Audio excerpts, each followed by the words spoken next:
So I thought I'd try something different. I wanted to do a vlog and talk about what I'd read for my final project. I decided on Frederick Douglass's narrative, and what I did was, as you can see on the right, I did the script. I had the actual written narrative, and I listened to it on audiobook, and it was about 3 hours and 41 minutes, but it really brought it to life when the narrator read it, and I was able to read along with it.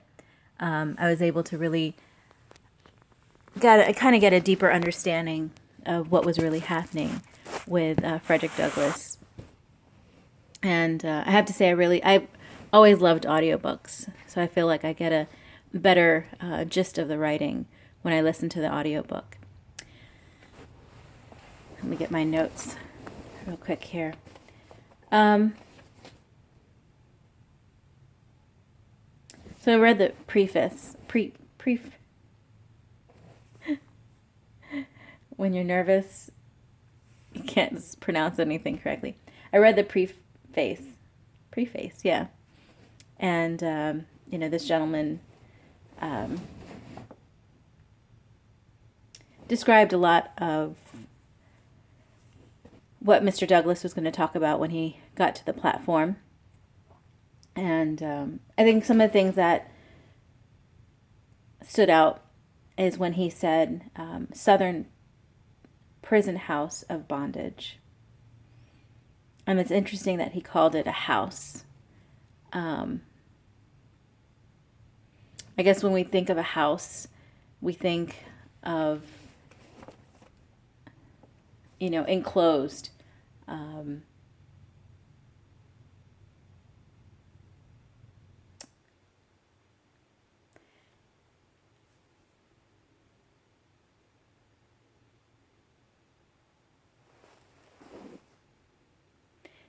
A house embodies things. And the South, I guess, was really a house that contained the southern states. Really was this house that contained slavery, unlike the North, which was depicted as free.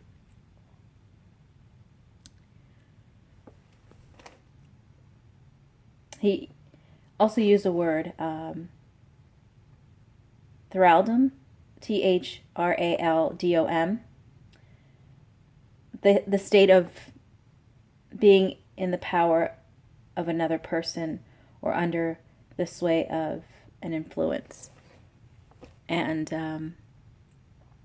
growing up, I heard a lot of stories about slavery. We hear about slavery. But I think I really got a deep understanding of slavery after reading Douglass's narrative. I grew up, watching the movie Roots, and that was horrifying. I think I've watched it maybe once or twice, and I just didn't want to watch it anymore because it's just, I hate, racial tension. Even till today, I don't like movies that have racial tension and black-white issues, and it's so sad to see humans treat each other that way, and to think that a person, we're all made in the image of God, and every person, whether you're African, European, or of Asian descent, you're made with a soul. You're a human being. And I know in history, a lot of times, unfortunately, God would use judgment on a nation, especially like you would see in Israel many times.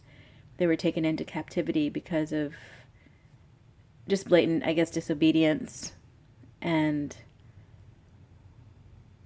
But reading the details of the cruelty in Douglas's narrative was just, there were times I was just crying out to God, like, why, Lord, why? You know, the way they would whip the people, the way they would just brutally, you know, inhumanely treat the black slaves.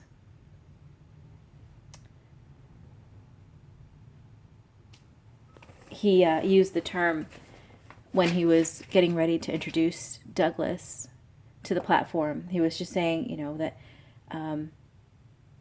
Douglas, just like himself, was created but a little lower than the angels. And, you know, it refers back to Hebrews chapter 2, verse 7. And then King David originally wrote that in Psalms 8:5. And you made him a little lower than angels. You crowned him with glory and honor.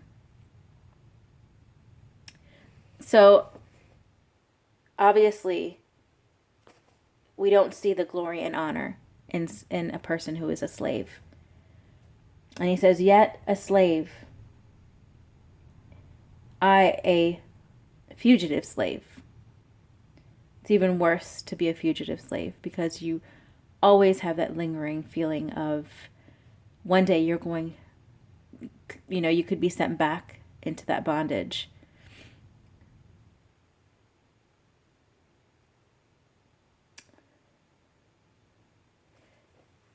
That white male, white woman is also made a little bit lower than the angels, just like the black person. Yet, the white person took it upon himself to enslave the black slaves. And this is not just in the white, it was not just in the white culture in the South at that time. This has happened in every culture. I mean, even if you look at the caste system in India and how, you know, a Dalit, I don't know if I'm pronouncing it correctly, is treated worse than a slave in the Indian caste system. Actually, the Apostle Thomas, when he came to India to spread the gospel, the Brahmins, the top caste, didn't like what he was trying to say, that all men are created equal. Because they knew, you know, if this word gets around that all men are created equal, you know, that's what the Bible taught, and that's what Thomas is spreading, that they wouldn't be able to treat the lower caste the way they wanted to, basically like slaves, which they were, you know. So even today, the caste system is still strong. They don't want to see the Dalits educated. They, you know, even though the government is trying to make strides to get them opportunities to get educated, the higher caste, just like in Douglas's time, you know, the white slave owners did not want to see the people, the black slaves, educated because they knew that education was power. So anyway, I didn't want to veer off too much. I'll get back to that, but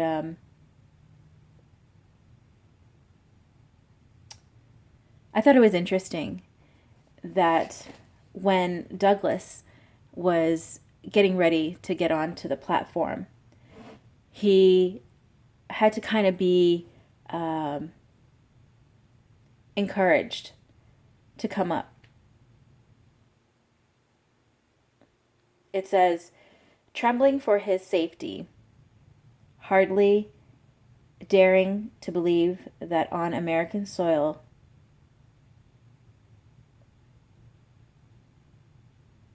hold on, sorry. I think I'm reading the wrong part. Okay, yes. It says he was prevailed. Mr. Douglas was prevailed. Basically had to push him up to the platform. He was hesitant and embarrassed. Basically, Mr. Douglas was a broken human being and insecure because he was really trained to not value himself and not think that it would ever be possible for him to be able to speak like this, especially to a group of white people. And he gives the reason that he says that slavery was a poor school for the human intellect and heart. Sorry, I'm kind of looking down on my notes every now and then, so I might not be looking directly at the camera. I apologize, but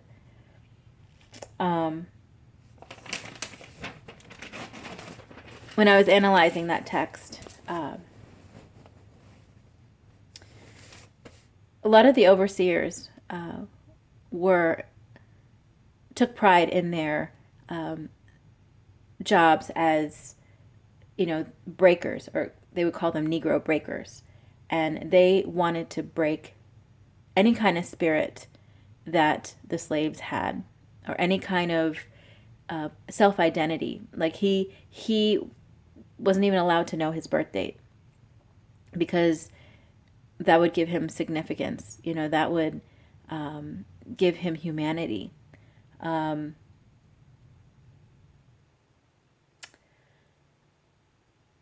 He says that slavery was a poor school for the human intellect and heart. Slavery was a poor school for the human intellect and heart.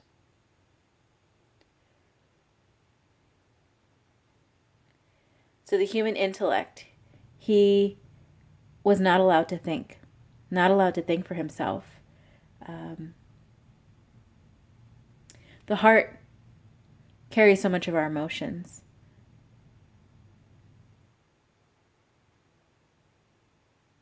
And when it stunts your heart, when it stunts your ability to have emotions and be able to express yourself the way you really want to in freedom, it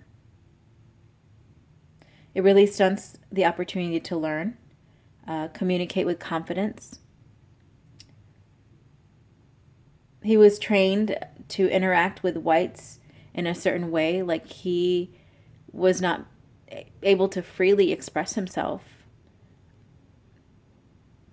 the way that he would wanted to.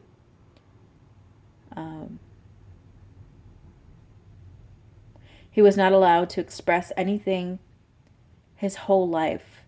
So to be able to address a whole group of whites and literally say everything that was wrong with slavery, that was so foreign to him, because that example of that young man when he didn't know that he was interacting with his own slave owner, that he was interacting with his master, he inadvertently expressed dislike of the way his master was treating him. And that got him into big trouble. And so, the poor slaves were just brainwashed to think there's no way I can express what's going on in my heart, or I can't express to my boss that I'm dissatisfied. So they literally had to bottle up everything, so to say.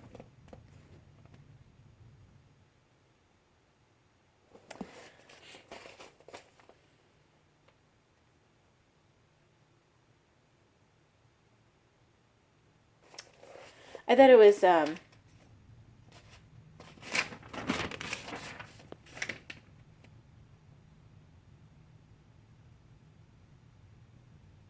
I'm sorry, and going back to when he had to go on stage.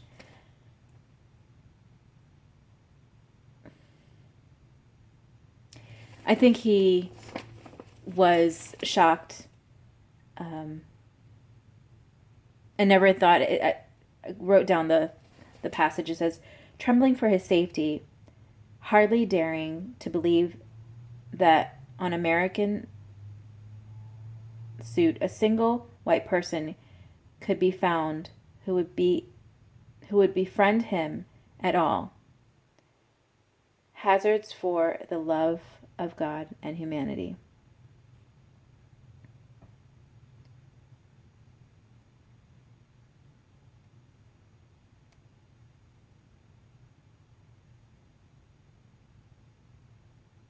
I don't know. That was what I was trying to say in that situation, but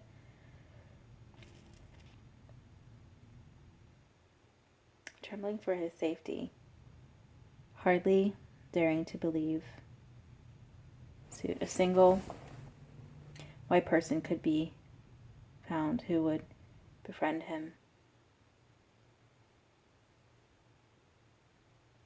I guess,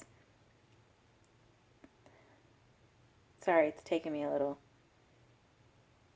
Who would befriend him for the love?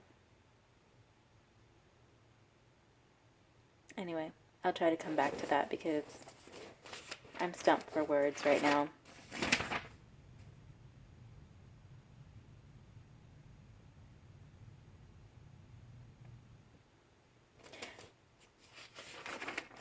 I don't think he could ever imagine that he could be friends with a white person. I wanted to say something more about that and I just can't think. I'm sorry.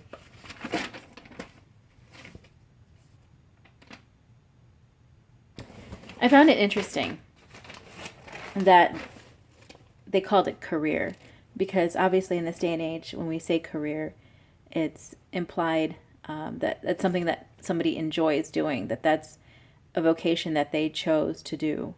And here the narrator, who was talking about or introducing Douglas's narration, called it career. And I looked up career, and its definition is an individual's metaphorical journey through learning, work, and other aspects of life, which was cool because I never thought that it could be anything other than just your job, your vocation. But I guess, we've used the term career criminal, and that's obviously not a career that would be wise to choose. But no one would ever choose to be a slave or even learn, have that as a career. But it is a journey that someone would go through. I'm sure you learn a lot through it, a lot of heartache, a lot of empathy too, a lot of courage and strength. These people, not just Black American slaves, but throughout, the history of the world, where slavery has been a part of many different cultures. People come out so resilient and broken, but we hear amazing stories of courage all over the place. I know in a movie that's come out this past November is Harriet Tubman, and she's one of my heroes. And the new movie has a song that I just love. Hopefully I'll link it to the vlog after, but it was just beautiful. The courage, people, they understand the privilege of freedom, when they've been through those hard, difficult times.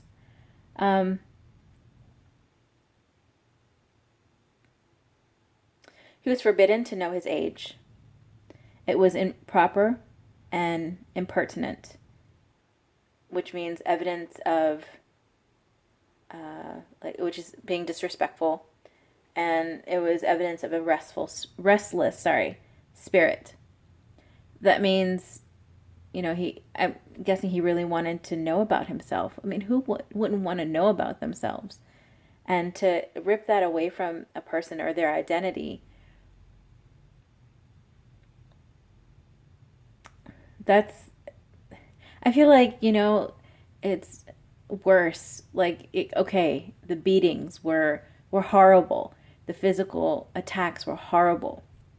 But to strip someone of that ability, that opportunity to know about yourself, to, just even know cool things like your birthday. I mean, who doesn't love celebrating their birthday or knowing, their age, and just those kind of little things have give you value as a human being.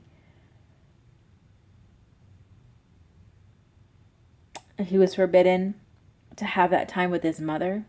Those first 5 years, those formative years, are so vital for a child, and he was forbidden to never have. Here it said, never having enjoyed any considerable extent her soothing presence, her tender and watchful care. All those things. I know, there's been situations where children have lost their mother at birth, but there's someone that's close usually, or a foster parent or adoptive parent to really make sure that child receives that. But children slaves, slave children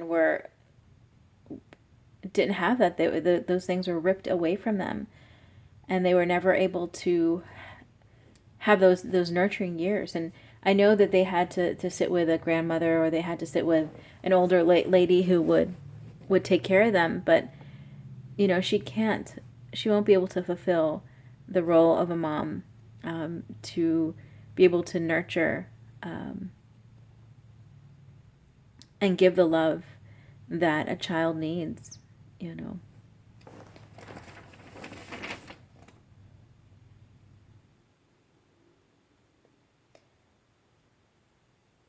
I know,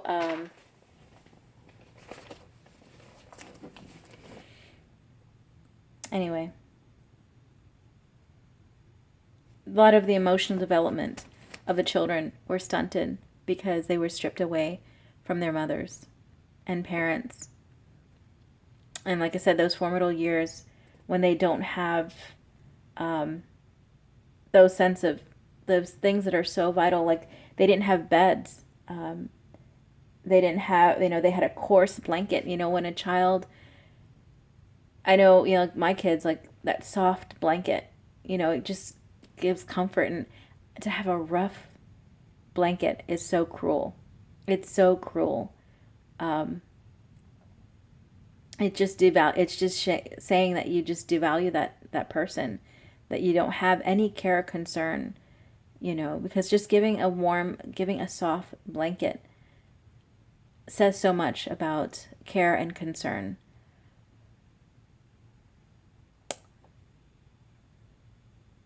That really made me sad when, he said that, I understand, no beds and stuff. Yeah, they're not going to care, but just to give a rough blanket, and probably just a really, garbagey one, not even a real.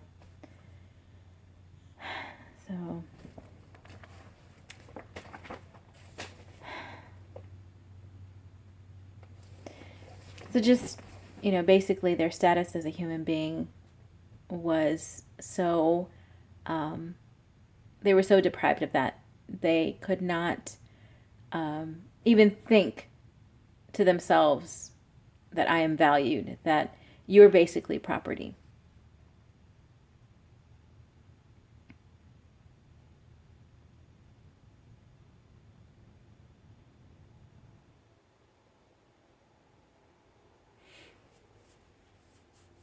Sorry, my flow isn't the greatest. Like I said, this is my first vlog, so I just want to get in the habit of, or just kind of, just wanted to see how, this is, and hopefully I'm giving some textual analyses.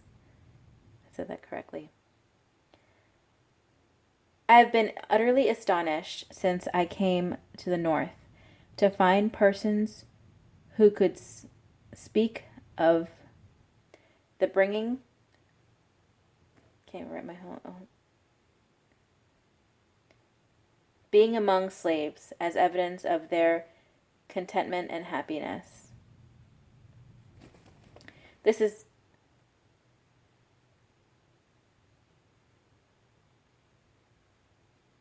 singing, sorry. It is a singing. I couldn't read my own writing. I have been utterly astonished since I came to the North to find persons who could speak of the singing among slaves as evidence of their contentment and happiness. So obviously it was not. He said, it is impossible to conceive a greater mistake. So, I mean, I've heard about slave songs, and I mean, I probably would have thought that they were trying to make the best of it. But then we also know that, you know, like, they were singing about their sorrows and the difficulty of being a slave. Because, like I said, they couldn't express to their taskmasters, their overseers, or even to their owners, their master, the headmaster, that they were discontent, that they were feeling oppressed, that they hated what was going on. And it made me think of a proverb in Proverbs chapter 25, verse 20. It says, like one who takes away a garment on a cold day, or like vinegar poured on a wound, is one who sings songs to a heavy heart. And when we had read that in class, I immediately thought of that verse, and I was like, wow, it makes sense now. You know, like, especially after reading the narrative, I understand, you know, that was like the only way that they were literally able to express their woes or cry out to God. You know, I'm sure a lot of them were secretly praying in their heart for freedom, but, you know, that was the only way they're able to vocalize their stress and their distress. And since they were forbidden to express disdain or contempt, they sang. And that was their way to complain and to express their woes. I wrote, you know, I'm sure it was painful sometimes to sing these songs. I'm sure, you know, that sometimes you have that cry in your heart where you can't even express it in words. You're just crying. And a lot of these moms, I mean, their babies were ripped away from them. Their husbands, their spouses, you know, I don't know. Well, I was looking for a song for to attach to the vlog. The Harriet Tubman, for the movie that's come out in November. This is past November. The Harriet Tubman song came on, and so many of the things, you know, that he mentioned in the narrative that he didn't completely agree with the way the Underground Railroad was pursuing freedom for the slaves, because, you know, it was getting so popular that it was easier, you know, probably for the white slave owners or the kidnappers, you know, people who wanted to be able to get money. And then in the North, of course, they were called colored, and in the South, they would be, you know, slaves or so. But yes, they do a song in the Harriet Tubman movie called Stand Up. And throughout the song, there's some clips that kind of refer to some of the things that Douglass spoke about in his narrative, about 100 Miles to Freedom, about, you know, the significance of his name. I thought it was a little strange how many times he changed his name. And the fact that he no longer kept his mother's name. And the fact that one thing I forgot to mention was so sad was that when his mother died, he basically said that his expression of his sorrow was basically like someone like a stranger had died. So what was I trying to say? But yeah, the song "Stand Up," performed by Cynthia Erivo. She plays Harriet Tubman, and it's just such a beautiful song. Anyway, I hope I've made some points. I hope. Would love your feedback, and have a good night.